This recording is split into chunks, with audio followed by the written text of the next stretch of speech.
Hello, this is Amber Lewis with my criminology topic project, and I'm here with. Terry Ann DeCambry.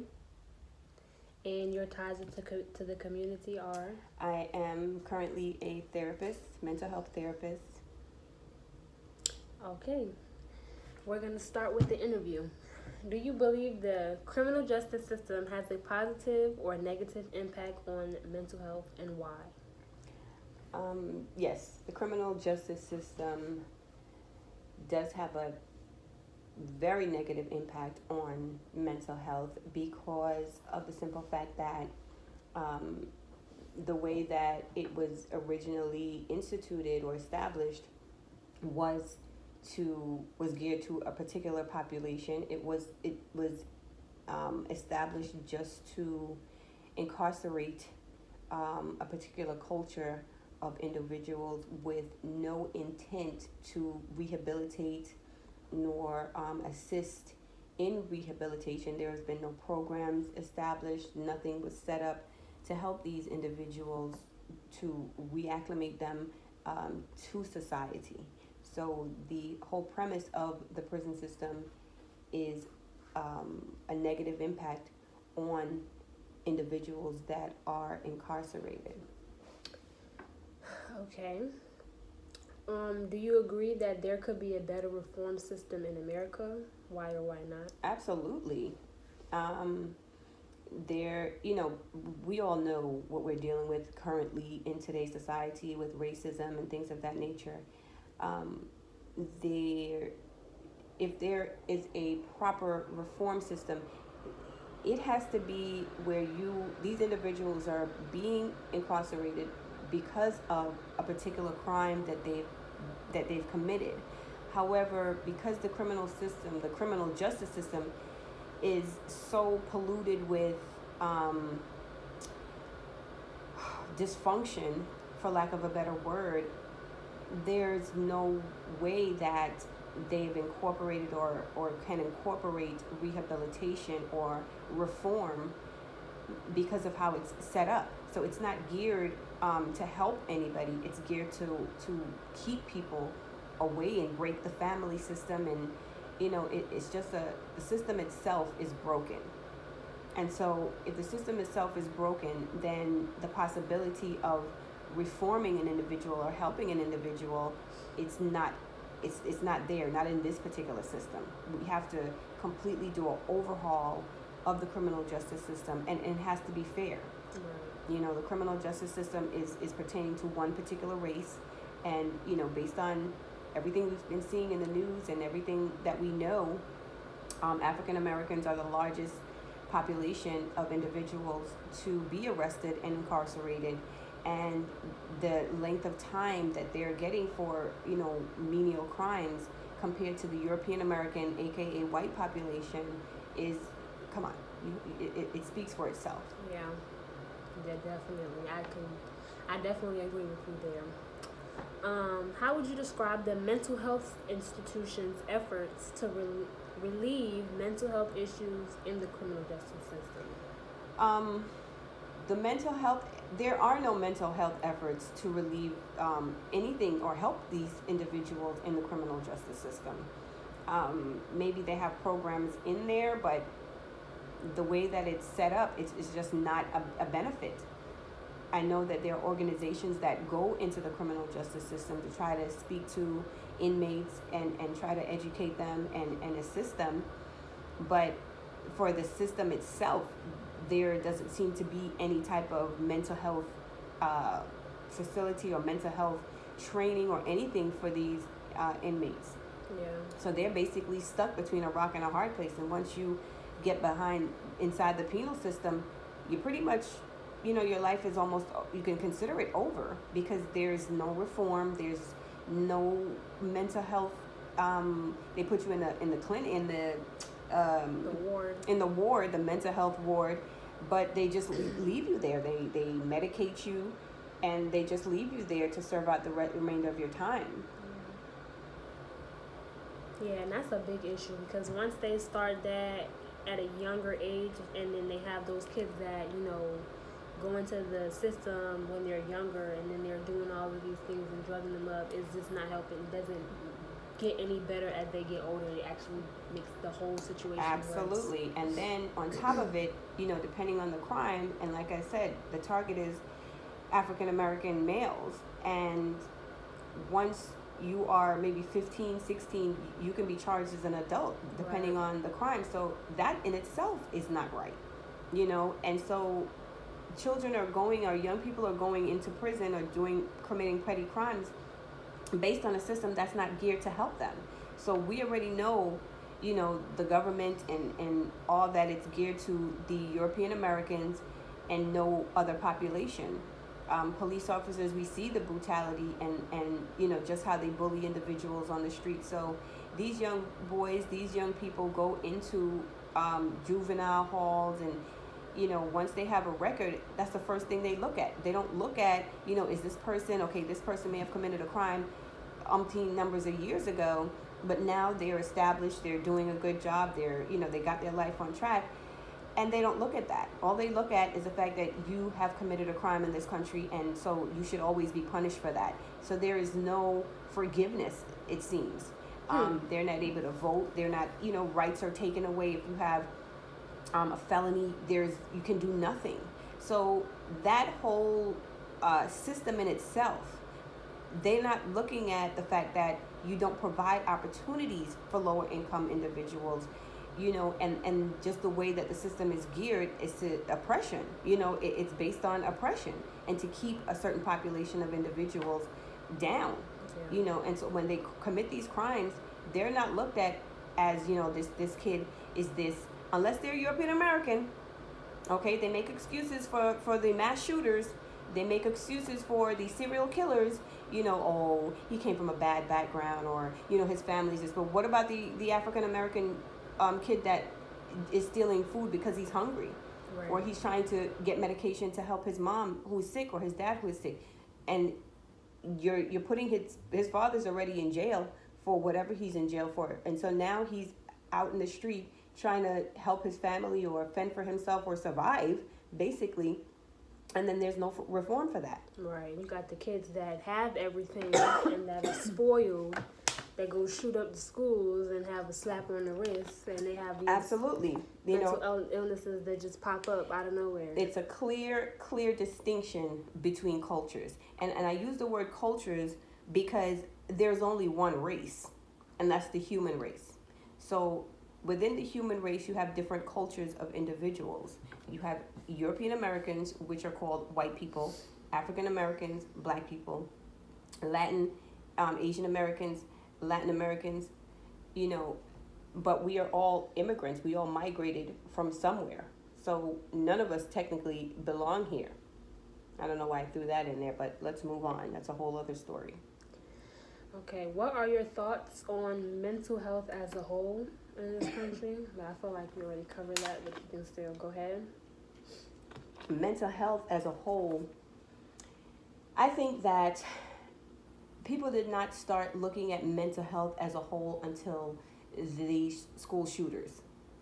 I believe that once these school shooters and the mass shootings were taking place, that's when the topic of mental health became an issue in this country. What's really happening with these young kids, and because they're European American again, and at this point, well, they can't be so bad, and they make excuses, for them, and so now it's a mental health issue. So now let's look at this. Let's look at that. Let's look at what his past was or his childhood. It's pathetic. It's pathetic that, for one culture of individuals, you don't care, or the country or the penal system does not care about, how they were raised or their family backgrounds, but you care for another population of individuals because of the color of their skin. So now, because this little white boy shot up a school and killed all these people, let's look at what really happened. Let's not look at him, for the individual that he is, because let's be real, if he was a black kid, he would have got the chair. or he would have got life in jail. This still little white boy that shot up Marjorie Stoneman Douglas, he's still going through the penal system, going through courts, having hearings, because now they're trying to figure out, what his background is and how he became to be this, and speaking to his parents. I have never seen them do that for a black kid. But, black kids don't shoot up schools, so. Okay, what would you change about the criminal justice system in America? Please. What would I change? Everything. Excuse me. It would have to be a complete overhaul. The powers that be, it definitely has to start from, the top. It has to be a fair assessment, and it has to go across the board. So what's good for one has to be good for all. If you're going to arrest someone, you arrest that person and you treat him like a human being. You don't put your foot on his neck. You don't, put your knee on his neck. You don't shoot them because they have a phone. It's the whole system itself that is corrupt. It's the whole system itself that is flawed. And so in order to correct the system, it has to be a complete overhaul. You have to treat everyone the same across the board. Okay. What are some of the resources you believe should be available to people coming in and out of the criminal justice system? First of all, some of the resources should be mental health counseling first and foremost. There should be a reform package that includes going to see a therapist every week. It should be job training. There should be some type of remediation in terms of academics if they need to, get their GED so that they can get into the workforce. It should be a trade school, something offered for these young people. Opportunities need to be available for them to try to change their life. If a kid is stealing, food because he needs to feed himself or his family, and he goes to jail, and then he comes home, and then there's nothing but the same thing. You're repeating. It's like a hamster on a wheel. So you're just going around and around. There's no intervention. There's no mental health training. There's no mental health therapist there to talk to you and to help guide you. There's no family therapist because families also need the guidance. There has to be opportunity for an individual to progress, to do better. If there are no opportunities, then where do you expect these young people to go? Where do you expect these individuals that come out of prison to go?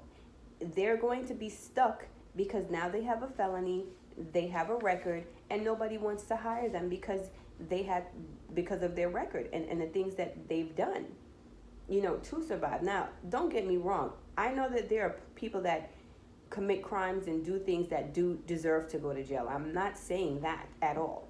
However, if there's some type of rehabilitation program, they can, and there very well maybe there was way back when, but over the years, I don't know what happened, because these individuals are just going, it's a cycle.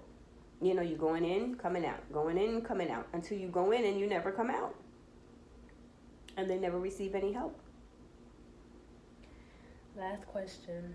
I'm not sure if I answered that. Did I answer the question? Yes. Okay. Is there a possibility for any type of change with mental illness in the criminal justice system? If so, how do you believe we should go about making it better for the citizens involved? Read that again for me, please. Is there any possibility Mm-hmm. for any type of change with mental illness in the criminal justice system? If so, how do you believe we should go about making it better for citizens involved? Well, like they do everything else, you have to put it in writing. There's always room for change. Hope is something that we should all have. there's always hope for a better tomorrow. There's always hope, for people to change. Us as a human race, you know, this is the time that we need to come together and figure certain things out. It's not to eliminate a particular culture or population of people and get rid of them so that they don't overtake the world or the country. It is to work with the resources that we have. There are plenty of agencies and plenty of nonprofit organizations out there that are geared to helping these individuals that come out of prison and help them, get jobs and get education and make a living. The thing about it is, you have it even going down to the pay, the minimum wage, the pay scale. Come on, we know that you cannot survive on $8 an hour, $9 an hour. Not when you have a family, not when you have children. And so these individuals need to be able to establish a trade or learn a trade so that they can make a fair wage and they can take care and feel like they're being productive.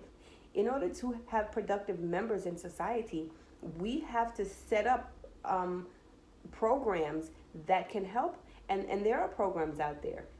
I feel like the court can play a big role in it by mandating individuals to first receive a certain amount of therapy when they come out of prison, just like they can do it for the young children. You go through this system, this is the program you have to, just like they do anger management for abusers, offenders, that and even with that, mental health extends in so many different areas. It's about being productive in our society. It's about establishing or feeling like you can take care of your family, feeling like you can take care of the people that you love. And most men, they are providers. They feel like they are providers. And if they don't feel like they can provide for their family, it's going to lead them to do other things, which we know are wrong. They know are wrong, but it comes down to desperation. How can I get money to feed my family? And so this country, we have to be able to provide or require individuals that come out of prison to go through these processes, to go through these therapeutic interventions, these therapeutic agencies, so that they can feel like they're making a difference and they're being productive. Well, you answered everything, so that concludes my interview. Thank you for allowing me to ask you the questions. I do appreciate your responses. You're more than welcome. So this concludes our interview. Thank you. Bye.